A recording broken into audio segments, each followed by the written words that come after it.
Hello and welcome to PMCLounge.com. My name is Shoaib. I'm the voice behind all the videos that you see on this website as well as our YouTube channel, youtube.com/PMCLounge. Subscribe to us if you haven't done so already. Now, in a recent video, we talked about the top 3 signs of potential attrition. First link in the description will take you to that video.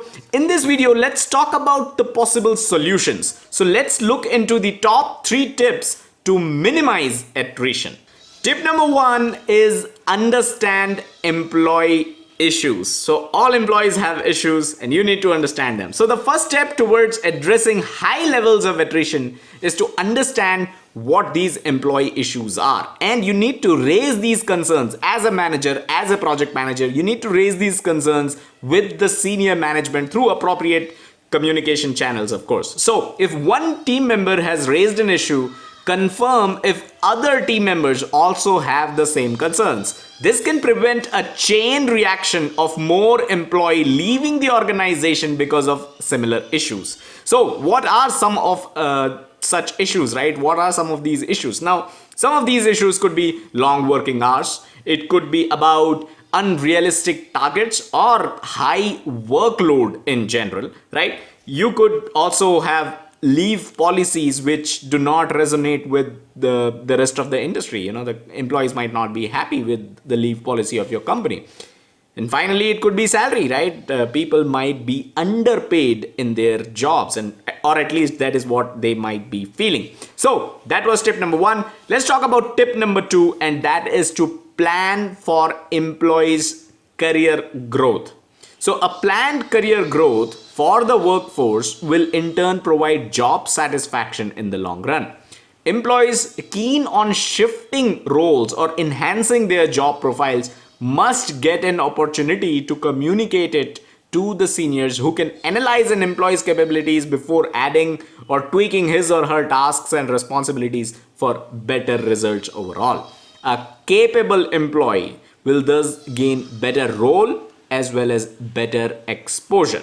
So many people want to get into project management, and I keep getting those questions, those emails every now and then. But they are, they want to get into project management, but they are stuck in engineering. So instead of trying to communicate the career path with their managers that they want to take, they tend to think about getting themselves a PMP or CAPM certification and then look out for a project manager job role. It gets difficult to be hired as a project manager if you have no project management experience and only a certification. So that's something that you need to understand. Tip number 3 is communicate, communicate, and communicate.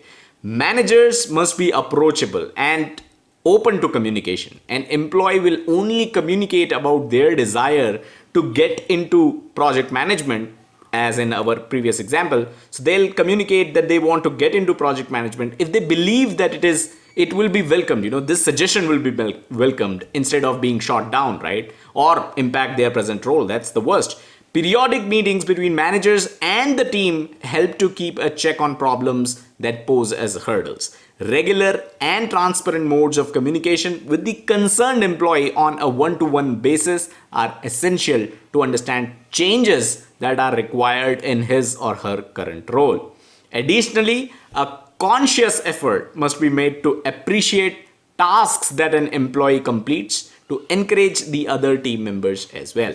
Bottom line is that managers need to be more approachable so that they can exert and influence the rest of the team members by gaining their confidence as well.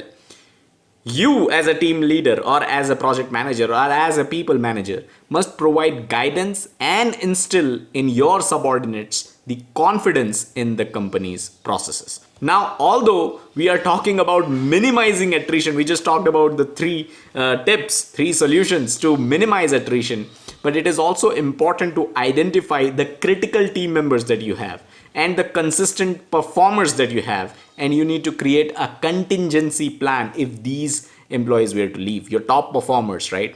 An alternative plan is to do a resource rotation of sort, right? And mitigate the dependency that you may have on a single employee. So that is a topic for a separate video. I hope you enjoyed the 3 solutions, the 3 tips that we talked about to minimize attrition as a manager. That's all that we had in this video. Do hit the like button if you got value out of it. Subscribe to the channel and hit the bell icon to stay notified. Also check us out on our social media, facebook.com/PMC Lounge and twitter.com/PMC Lounge.